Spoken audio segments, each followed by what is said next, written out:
ನನ್ನ ಎಲ್ಲ ಆತ್ಮೀಯ ವಿದ್ಯಾರ್ಥಿಗಳಿಗೆ ಈ ಒಂದು ತರಗತಿಗೆ ಆತ್ಮೀಯವಾದ ಸ್ವಾಗತ. ಇವತ್ತು ನಾವು 6ನೇ ತರಗತಿಯ ಗಣಿತ ವಿಷಯಕ್ಕೆ ಸಂಬಂಧಿಸಿದಂತೆ ಅಧ್ಯಾಯ 5 ಪ್ರಾಥಮಿಕ ಆಕೃತಿಗಳ ತಿಳುವಳಿಕೆ ಇದರಲ್ಲಿ ಬರುವಂತಹ ಅಭ್ಯಾಸ 5.5 ಅನ್ನು ಏನ್ ಮಾಡೋಣ ಇವತ್ತು ತಿಳಿದುಕೊಳ್ಳೋಣ. 5.4 ಅಭ್ಯಾಸವನ್ನ ನಾವು ಸಂಪೂರ್ಣವಾಗಿ ಬಿಡಿಸಿದೀವಿ. ಈ ವಿಡಿಯೋ ಫಸ್ಟ್ ಟೈಮ್ ನೋಡ್ತಾ ಇದ್ರೆ ನೀವು ನಮ್ಮ ಚಾನೆಲ್ ಅನ್ನ ಸಬ್ಸ್ಕ್ರೈಬ್ ಮಾಡಿಕೊಂಡು ಅದರಲ್ಲಿರ್ತಕ್ಕಂಥ ಪ್ಲೇಲಿಸ್ಟ್ ನಲ್ಲಿ ಎಲ್ಲಾ ವಿಡಿಯೋಗಳು ಸಿಗ್ತವೆ. 4 ಅಧ್ಯಾಯಗಳ ಸಂಪೂರ್ಣ ಮಾಹಿತಿಯನ್ನು ನೀವೇನ್ ಮಾಡಬಹುದು ನೋಡಬಹುದು. ಯಾಕಂದ್ರೆ ನೀವು ಚೆನ್ನಾಗಿ ಅಭ್ಯಾಸ ಮಾಡಬೇಕಂದ್ರೆ ವಿಡಿಯೋಗಳನ್ನ ನೀವೇನ್ ಮಾಡಬೇಕು ನೋಡಬೇಕು. ಹಾಗಾದ್ರೆ ತರಗತಿಯನ್ನ ಪ್ರಾರಂಭ ಮಾಡೋಣ. ಲಂಬ ರೇಖೆ ಬಗ್ಗೆ ನಿಮ್ಗೆ ಗೊತ್ತಿರಬೇಕು. ಹಾಗೆ ಕೆಲವೊಂದಿಷ್ಟು ಉದಾಹರಣೆಗಳನ್ನ ಕೊಟ್ಬಿಟ್ಟವರು ಯಾವುವು ಲಂಬ ರೇಖೆಗೆ ಮಾದರಿಗಳಾಗಿವೆ ಅಂತ ಕೇಳಿದ್ದಾರೆ. ನೋಡಿ, ಲ್ಯಾಪ್ಟಾಪ್ನ ಪಾರ್ಶ್ವ ಅಂಚುಗಳು. ಹೌದಾ, ಈಗ ಲ್ಯಾಪ್ಟಾಪ್ ಇರುತ್ತೆ, ಅದರ ಒಂದು ಪಾರ್ಶ್ವ ಅಂದ್ರೆ ಬಾಜು ಹಿಂಗಿರ್ತಾವಲ್ಲ, ಈ ರೀತಿಯಾಗಿರ್ತಕ್ಕಂಥ ಪಾರ್ಶ್ವ ಅಂಚುಗಳು ಲಂಬ ರೇಖೆಗೆ ಉದಾಹರಣೆಗಳ ಅಂತ ಕೇಳ್ತಾರೆ. ರೈಲ್ವೆ ಹಳಿಗಳು, ಅಕ್ಷರ ಎಲ್ ಅನ್ನು ರಚಿಸುವ ರೇಖಾಖಂಡಗಳು, ಅಕ್ಷರ ವಿ ಯಲ್ಲಿನ ರೇಖಾಖಂಡಗಳು ಅಂತ ಕೇಳಿದ್ದಾರೆ. ಹಾಗಾದ್ರೆ ಯಾವ್ಯಾವ ಆಗ್ತವೆ ಆನ್ಸರ್ ಅನ್ನ ಬರೆಯೋಣ. ನೋಡಿ, ಯಾವ್ಯಾವ ಆಗ್ತವೆ ಲಂಬ ರೇಖೆಗೆ? ಲ್ಯಾಪ್ಟಾಪ್ನ ಹಳೆಗಳು. ಎ ಸರಿ ಅಂತ ಬರೆದ್ ಬಿಡ್ತೇನೆ ನೋಡಿ ನಾನು. ಓಕೆ, ಎ ಸರಿ. ಬಿ ಇಲ್ಲ, ರೈಲ್ವೆ ಹಳಿ ಹೆಂಗ ಲಂಬ ಆಗೋದಿಲ್ಲ ಅಲ್ವಾ, ಅದಕ್ಕೆ. ಎಲ್ ಅಕ್ಷರ ಏನಿರುತ್ತೆ, ಸಿ ಏನಿದೆ ಸರಿ. ಎಲ್ ನೋಡಿ, ಇದು ಲಂಬ ಇರುತ್ತಲ್ಲ, ಸರಿ ಇರುತ್ತೆ. ಡಿ ಆಪ್ಷನ್ ಏನಿದೆ, ಅಕ್ಷರ ಫಿ. ಫಿ ಅಂದ್ರೆ ನೋಡಿ, ಫಿ ಅಂದ್ರೆ ಏನಿರುತ್ತೆ, ಅದು ವಕ್ರ ರೇಖೆ ಆಗಿರುತ್ತೆ, ಇದು ಇಲ್ಲ ಅಂತ ಹೇಳ್ಬಿಟ್ಟು ಅಲ್ವಾ. ಅಂದ್ರೆ ಯಾವ್ಯಾವ ಲಂಬ ರೇಖೆಗೆ ಮಾದರಿ ಆಗಿದಾವೆ ಅಂದ್ರೆ ಸರಿ ಅಂತ ಯಾವ ಬರೋದೇನಿಲ್ಲ, ಅವು ಆಗಿದಾವೆ. ಇಲ್ಲ ಅಂದ್ರೆ ಅವು ಆಗಿಲ್ಲ, ಅಸ್ತಿಕೊಂಬಿಡಿ ಸಾಕು. ನೆಕ್ಸ್ಟ್ ಎರಡನೇದೇನಿದೆ ನೋಡಿ, ಪಿ ಕ್ಯೂ ಯು ಹಿಂಗ್ ಕೊಟ್ರೆ ರೇಖೆ, ಅದು ಪಿ ಕ್ಯೂ ರೇಖೆಯು ಎಕ್ಸ್ ವೈ ರೇಖೆಗೆ ಲಂಬವಾಗಿರಲಿ. ಪಿ ಕ್ಯೂ ಮತ್ತು ಎಕ್ಸ್ ವೈಗಳು ಎ ನಲ್ಲಿ ಛೇದಿಸಲಿ. ಪಿ ಎ ನ ಅಳತೆ ಎಷ್ಟು ಅಂತ ಕೇಳಿದ್ದಾರೆ. ಹಾಗಾದ್ರೆ ಈಗ ನಾವೇನ್ ಮಾಡ್ಬೇಕು, ರಚನೆಯನ್ನ ಮಾಡಬೇಕು. ನೋಡಿ ಏನ್ ಹೇಳಿದ್ದಾರೆ ಅದನ್ನ ನಾವು ಫಸ್ಟ್ ನೋಟ್ ಮಾಡ್ಕೋಬೇಕು. ಪುಸ್ತಕ ಇದೆಯಲ್ಲ, ಪಿ ಕ್ಯೂ ಮತ್ತು ಎಕ್ಸ್ ವೈಗಳು ಎ ನಲ್ಲಿ ಛೇದಿಸಬೇಕು. ಇದೊಂದು ಪಿ ಕ್ಯೂ ಅಂತ ರೇಖೆ, ಹೌದಾ. ಇದಕ್ಕೇನು ಹೆಸರು ಕೊಡೋಣ, ಪಿ ಕ್ಯೂ. ಎಕ್ಸ್ ವೈ ಎಲ್ಲಿ ಛೇದಿಸ್ಬೇಕಂದ್ರೆ ಈ ರೀತಿಯ, ಇದು ಎಕ್ಸ್, ಇದು ವೈ. ಎಲ್ಲಿ ಛೇದಿಸಿದವೆ, ಎ ಬಿಂದುವಿನಲ್ಲಿ ಛೇದಿಸಿದವೆ. ಹಾಗಾದ್ರೆ ಪಿ ಎ ವೈ ನ ಅಳತೆ ಎಷ್ಟು ಅಂತ ಕೇಳಿದ್ದಾರೆ. ನೋಡಿ, ಎಲ್ಲಿದೆ ಪಿ ಎ ವೈ ನ ಅಳತೆ ಎಷ್ಟಾಗಿರುತ್ತೆ, ಲಂಬ ಕೋನ ಆಗಿರುತ್ತಲ್ವಾ. ಅದನ್ನ ಏನ್ ಬರಿಬೇಕು, ಇಲ್ಲಿ ಬರಿಬೇಕು. ಪಿ ಎ ವೈ ನ ಅಳತೆ 90 ಡಿಗ್ರಿ ಆಗಿರುತ್ತೆ. ಅದು ಅಳದ್ ನೋಡಿ ಗೊತ್ತಾಗತ್ತೆ. ನೆಕ್ಸ್ಟ್ ಮೂರನೇದೇನಿದೆ ಅಂದ್ರೆ, ನಿಮ್ಮ ಅಳತೆ ಪೆಟ್ಟಿಗೆಯಲ್ಲಿ 2 ಮುಮ್ಮೂಲೆ ಪಟ್ಟಿ ಮತ್ತೆ ಅಂದ್ರೆ ಅವಕ್ಕೆ ಇರ್ತಾವಲ್ಲ, ಗೊತ್ತಿದೆ ಮುಮ್ಮೂಲೆ ಪಟ್ಟಿಯಲ್ಲಿ ಅಂತ.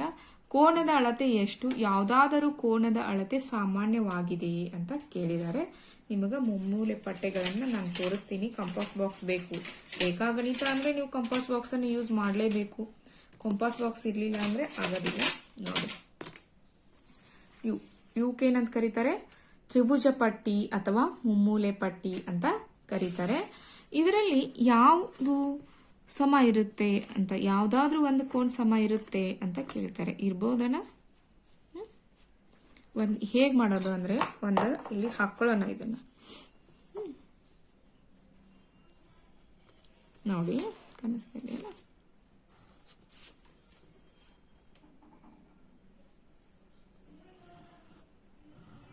ಇದು ಒಂದಾಯ್ತಾ. ನೆಕ್ಸ್ಟ್ ಇದು,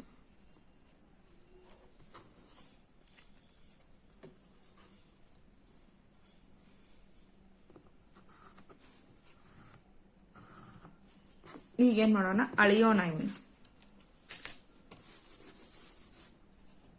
ಇವನು ಕೋನ್ ಮಾಪಕವನ್ನು ತೆಗೆದುಕೊಂಡು ಅಳಿಯೋಣ. ಇದೆಷ್ಟಿದೆ, 60 ಇದೆ. ಹೌದಾ. ಇದೆಷ್ಟಿದೆ? ಇದು 30 ಇದೆ. ಇದೆಷ್ಟಿದೆ?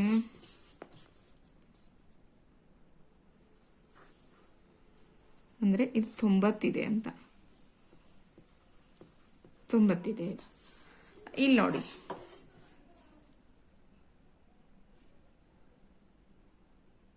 ಇದು 50 ಇದೆ. ಇದು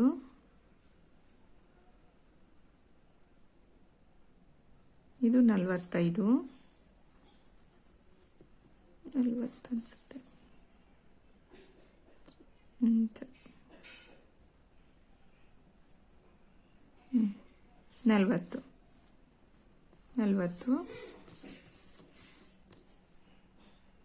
ಇದು 90 ಇದೆಯಲ್ಲ, ಇಲ್ಲಿ 90. ಅಂದರೆ ಯಾವ್ದು ಸಮ ಇದೆ ಅಂತ ಅರ್ಥ ಆಯ್ತು. ಎಲ್ಲವುಗಳು ಕೂಡ ಲಘು ಕೋನಗಳಾಗಿದ್ದಾವೆ. ಮತ್ತೆ ಯಾವುದು ಸಮ ಇದೆ ಅಂತಂದ್ರೆ ಸಾಮಾನ್ಯವಾಗಿದೆ ಪರೀಕ್ಷಿಸಿ ಅಂತ ಹೇಳಿದಾರಲ್ಲ, 90 ಡಿಗ್ರಿ ಏನಾಗಿದೆ? ಸಾಮಾನ್ಯವಾಗಿದೆ ಅಂತ ಬರೀರಿ ಮಕ್ಕಳೇ. ಅರ್ಥ ಆಗ್ತಾ ಇದೆಯಲ್ಲ? ಪ್ರಾಕ್ಟಿಕಲ್ ಆಗಿ ನಾವು ಮಾಡಿ ನೋಡಬೇಕು, ಅರ್ಥ ಆಗ್ತದೆ. ಇದು ಥರ್ಡ್ ಪ್ರಾಬ್ಲಮ್. ಇನ್ನು ಫೋರ್ತ್ ಪ್ರಾಬ್ಲಮ್ ಏನಿದೆ ಅಂತಂದ್ರೆ ಚಿತ್ರವನ್ನ ಗಮನಿಸಿ ಅಂತ ಹೇಳಿದ್ದಾರೆ. ಪುಸ್ತಕದಲ್ಲಿದೆ ನೋಡಿ, ಗಮನಿಸ್ಬಿಟ್ಟು ನೋಡಿ, ಗಮನಿಸಿ. ಇದೊಂದು ರೇಖೆ, ಎಲ್ ರೇಖೆಯು ಎಂ ರೇಖೆಗೆ ಲಂಬವಾಗಿದೆ. ಇದು ಎಲ್ ರೇಖೆ, ಇದೇನಿದು ಎಂ ರೇಖೆ, ಲಂಬವಾಗಿದೆ ಅಂತ ಹೇಳಿದರೆ ಲಂಬ ಇದೆ. ಸಿಇ ಈಜ್ಕೊಲ್ ಟು ಇಜಿ ಆಗಿದೆಯೇ? ಎಲ್ಲಿದೆ ನೋಡಿ, C E is equal to E G. C E ಇಲ್ಲಿದೆ, ಹೌದಾ? ನಡು ಒಂದು ಡಿ ಐತೆ. ಇಜಿ ಆಗಿದೆ ಅಂತ ಕೇಳ್ತಾರೆ. ಆಗುತ್ತಾ? ಇಲ್ಲ ಅಲ್ವಾ? ಹೇಗಾಗಕ್ಕೆ ಸಾಧ್ಯ? ಇ ಸಿಇ, ನಾನು ಹೇಳೋದು ಅರ್ಥ ಆಗ್ತಾ ಇದೆಯಲ್ಲ ನೋಡಿ. ಸಿಇದಿಂದ ಸಾರಿ ಇಜಿ, ಇಜಿ ಆಗುತ್ತೆ ಅಲ್ವಾ? ಸಿಇದಿಂದ ಇಜಿ. ಇಲ್ಲೂ ಎಫ್ ಇದೆ, ಇಲ್ಲೂ ಡಿ ಇದೆ, ಆಗುತ್ತೆ. ಎಸ್, ಹೌದು ಅಂತ ಬರೀರಿ. ಯಾಕಂದ್ರೆ ಇಲ್ಲೂ ಕೂಡ ಇದೆ. ನಾನು ಇಲ್ಲಿ ಈಜಿ ಅಂತ ಅನ್ಕೊಂಡಿದ್ದೆ. ಸಿಇದಿಂದ ಈಜಿ ಆಗುತ್ತೆ, ಹೌದು ಅಂತ ಬರೀರಿ. ಹೌದು. ನೆಕ್ಸ್ಟ್, ಪಿಇಯು ಸಿಜಿಯನ್ನು ಅರ್ಧಿಸುತ್ತದೆ ಅಂತ ಕೇಳಿದ್ದಾರೆ. ಎಲ್ಲಿದೆ? ಪಿಇಯು ಸಿಜಿಯನ್ನು ಅರ್ಧಿಸುತ್ತದೆ, ಹೌದು. ನೆಕ್ಸ್ಟ್, ಪಿಇಯು ಲಂಬಾರ್ಧಕವಾಗಿರುವ ಯಾವುದಾದರೂ ಎರಡು ರೇಖಾಖಂಡಗಳನ್ನು ಗುರುತಿಸಿ. ಎಲ್ಲಿದೆ ಪಿಇ? ಇಲ್ಲಿ ಇಲ್ಲ. ಪಿಇ ಲಂಬಾರ್ಧಕವಾಗಿರ್ತಕ್ಕಂಥ ಎರಡು ರೇಖಾಖಂಡ, ಇಚ್ಕಿಂದೊಂದು ತಗೊಂಡ್ಬಿಡ್ಬೋದು. ಫಾರ್ ಎಕ್ಸಾಂಪಲ್ ಡಿಎಫ್ ವರ ಬರೀರಿ. ಡಿಎಫ್ಗೂ ಲಂಬಾರ್ಧಕ ಇದೆ. ಸಿಜಿ ಎರ ಬರೀರಿ. ಎಚ್ ಎರ ಬರೀರಿ. ಬಿಜಿ ಎರ ಬರೀರಿ. ಇವು ಯಾವ್ದಾದ್ರು ಎರಡಕ್ಕೂ ಏನಾಗಿದೆ? ಇದು ಲಂಬಾರ್ಧಕ ಆಗಿರುತ್ತೆ. ಅರ್ಥ ಆಯ್ತಾ? ನೆಕ್ಸ್ಟ್, ಇವು ಸರಿಯಾಗಿವೆಯೇ ಅಂತ ಕೇಳಿದ್ದಾರೆ ನೋಡಿ. ಎಸಿ ದೊಡ್ಡದಿದೆ ಅಂತ, ಎದಕ್ಕಿಂತಲೂ ಪಿಜಿಕ್ಕಿಂತ, ಇದು ಸಾರಿ ಎಫ್ ಜಿಕ್ಕಿಂತ. ಎಲ್ಲಿದೆ ಎಸಿ ನೋಡಿ. ಎಸಿಯು ನಡ್ಬಾರ್ಕ್ ನೀವು ಹೆಂಗ್ ಟ್ರಿಕ್ಸ್ ಯೂಸ್ ಮಾಡ್ಬೇಕಂದ್ರೆ, ಎಸಿ ಇದೆ, ನಡ್ಬಾರ್ಕ್ ಒಂದ್ ಸಂಖ್ಯೆ ಐತಿ. ಇಲ್ಲಿ ಎಫ್ ಜಿ ಒಂದು ಸಂಖ್ಯೆ ಇಲ್ಲ ಅಂದ್ರೆ ಸಾಂದ್ ಐತಿ ಅಂತ ಹೇಳತೈತಿ. ಅದು ಇಲ್ಲಿ ಹೇಳತೈತಿ, ಇಲ್ಲಿ ಸಾಂದ್ ಐತಿ ಅಂತ ಹೇಳಿ. ಹೌದು, ಕರೆಕ್ಟ್ ಇದೆ ಇದು. ಯಾಕಂದ್ರೆ ನೋಡಿ, ಇಲ್ಲಿ ಎ ಸಿ ಮಧ್ಯೆ ಬಿ ಇದೆ ಅಂದ್ರೆ ಇದು ಅಳತೆ ಆಟೋಮೆಟಿಕ್ ದೊಡ್ಡದತ್ತು. ಎಫ್ ಜಿ ಸಾಂದತ್ತು, ಹೌದಾ? Next, C D is equal to G H ನೋಡಿ. C D is equal to G H. Okay, C ಡಿನೂ ಇಲ್ಲಿ ಒಂದ ಐತಿ. 3, 4, ಇಲ್ಲಿ 7, 8, ಹೌದಿಲ್ಲ? ಇದು ಕೂಡ ಏನಾಗುತ್ತೆ? ಹೌದು, ಸರಿ. Next, B C E H ಇದೆ. ಇ ಎಚ್ ದೊಡ್ಡದು ಅಂತ ಹೇಳ್ತಾರ ಅವ್ರು. ಬಿ ಸಿ ಎಲ್ಲಿದೆ? ಬಿ ಸಿ ಇ ಎಚ್, ಹೌದು, ದೊಡ್ಡದಲ್ವಾ? ಇಲ್ಲಿ 2 ಸಂಖ್ಯೆ ಅದಾವ ನೋಡಿ. ಇಲ್ಲಿ ಬಿ ಸಿ ಒಂದೇ ಇದೆ. ಇಲ್ಲಿ ನೋಡಿ, ಇಲ್ಲಿ ಬಿ ಸಿ ಒಂದೇ ಇದೆ. ಇ ಎಲ್ಲಿದೆ? ಇಲ್ಲಿಂದ ಎಚ್ ದೊಡ್ಡದಿದೆ. ಸರಿ, ಹಾಗಾದ್ರೆ ಇದು ಕೂಡ ಏನೋ ಸರಿಯಾಗಿ ಇದೆ. ಹೌದು, ಸರಿ ಅಂತ ಬರಿಬೇಕು. ಅರ್ಥ ಆಯ್ತಲ್ಲ ವಿದ್ಯಾರ್ಥಿಗಳೇ? 5.5 ಇದರಲ್ಲಿ ತಿಳ್ಕೊಳ್ತಕ್ಕಂಥ ಪ್ರಮುಖವಾಗಿರ್ತಕ್ಕಂಥ ಅಂಶ ಲಂಬಾರ್ಧಕ. ಅದನ್ನು ತಿಳ್ಕೊಂಡ್ಬಿಡ್ಬೇಕಷ್ಟೇ. ಯಾವುದೇ ಒಂದು ರೇಖೆಗೆ ನಾವು ಈ ರೀತಿಯಾಗಿ ಹೊಡೆದ್ವಿ ಅಂದ್ರೆ ಅದು ಲಂಬಾರ್ಧಕ. ಈ ರೀತಿಯಾಗಿರ್ತಕ್ಕಂಥದ್ದು ಲಂಬಾರ್ಧಕ ಅನ್ನುವಂಥದ್ದು ನೀವು ಗಮನಿಸಬೇಕು. ಅರ್ಥ ಆಗಿದೆ ಅಂತ ಭಾವಿಸಿದ್ದೀನಿ. ಏನಾದರೆ ಡೌಟ್ಸ್ ಇದ್ರೂ ಕೂಡ ನನಗೆ ಕಮೆಂಟ್ ಮುಖಾಂತರ ತಿಳಿಸಿ. ಈ ವಿಡಿಯೋ ಇಷ್ಟ ಆಗಿದ್ರೆ ಪ್ಲೀಸ್ ಲೈಕ್ ಮಾಡಿ, ನಿಮ್ಮ ಫ್ರೆಂಡ್ಸ್ಗೆಲ್ಲ ಶೇರ್ ಮಾಡಿ ಅಂತ ಹೇಳ್ತಾ ಮುಂದಿನ ಕ್ಲಾಸಲ್ಲಿ ಮುಂದಿನ ಅಭ್ಯಾಸವನ್ನು ಬಿಡಿಸೋಣ. Thank you.